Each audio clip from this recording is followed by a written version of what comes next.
नमस्कार, श्री स्वामी समर्थ. तर आम्ही आलेलो आहे पंढरपूरला आषाढी कार्तिकीनिमित्त आणि काल आम्ही संध्याकाळी 6च्या दरम्यान इथं पोहोचलो पंढरपुरात. सकाळी 8-8:30 वाजता निघालो होतो आणि पालख्या भरपूर गर्दी असल्यामुळे आम्हाला 6:30 वाजले. 6:30 पावणे 7 आणि 7 वाजल्यापासून आम्ही दर्शनाला लागलो आणि आमचं दर्शन कंप्लीट 1:30 वाजेपर्यंत झालं. आणि दर्शन झाल्यानंतर घरी आल्यानंतर आम्ही झोप काढल्यानंतर आता हे संध्याकाळच्या स्वयंपाकाची तयारी. आम्ही 8 दिवस राहतो कंप्लीट पंढरपूरमध्ये एक आपली रूम घेऊन आणि मग हे असं साहित्य आणतो आम्ही जेवण करण्यासाठी.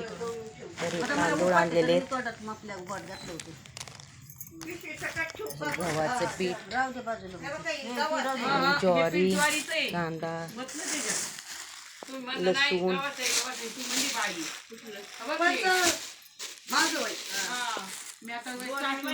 कांदे आणलेले आणि लसूण बांधून आणलेला यात. गडबड गोंधळ झाली, ज्वारी गहू पीठ मिक्स झाल्यामुळं. आता बघा त्यांची गडबड. सुरेखा ताई, हे माझं गव्हाचं पीठ घ्या.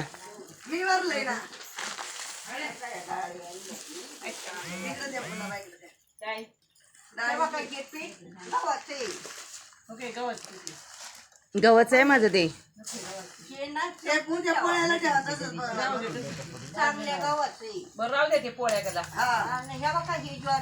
आणि हे ज्वारीचं पीठ आहे.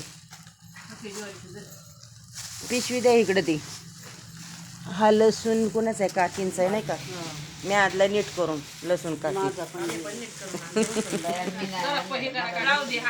चिटकार आहे भरपूर आहे लसूण. नीट करून म्हणजे का आपण नाही असं फोडी. आणि हा मसाला. हळद कुठे? या हळद. सगळं आम्ही जेवणाचं साहित्य आणतो आणि कंप्लीट आठवडाभर राहतो आम्ही. तांदूळ सुरेखा ताई, तांदूळ धरा. ओ काकी, हे बघा तांदूळ. इंद्रायणी. आम्ही पण इंद्रायणी ना. नाही तुम्ही म्हटलं इंद्रायणी म्हणून मी म्हटलं इंद्रायणी. चांगला आहे आमचा तांदूळ. काय करतात आई? आता पंढरपूरला आल्यानंतर असंच असतं की आपलं. कांदे पण आहेत, बेसन पीठ. काकी हा, हे काय तांदूळ काकी. मसाला. हो.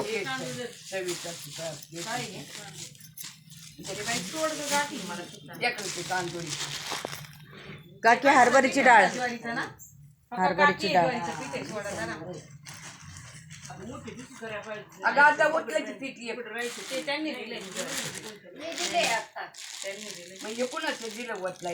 काय ते गव्हाचं वतलं माझं. हा माझं गव्हाचं पण वतलं ना ताई. भरपूर पिठांच्या पिशव्या भरपूर मोठ्या तयार झालेल्या आहेत. मसाला. हा बेसन पीठ पण एका मोठ्या पिशवीत करा ना. हरभऱ्याची डाळ आहे बघा, मी दिली ना आता. सगळ्यांच्या घरच्याच डाळी आहेत. आत्या आत्या इकडे बघा.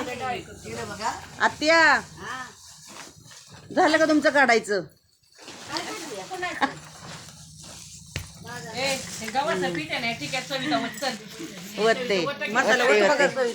हा वता मसाला. चला तर मग भेटू आपण परत.